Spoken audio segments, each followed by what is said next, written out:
जनवरी में उत्तराखंड में यूसीसी लागू होने के बाद से लगातार मुस्लिम उलेमा और मजहबी तंजीमें इसका विरोध कर रहे हैं।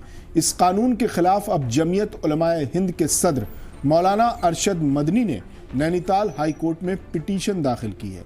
मौलाना मदनी ने पिटीशन में कहा है कि हम शरीयत के खिलाफ किसी भी कानून को कबूल नहीं करेंगे। मुसलमान हर चीज़ से समझौता कर सकता है, लेकिन अपनी शरीयत और मजहब से कोई समझौता नहीं होगा।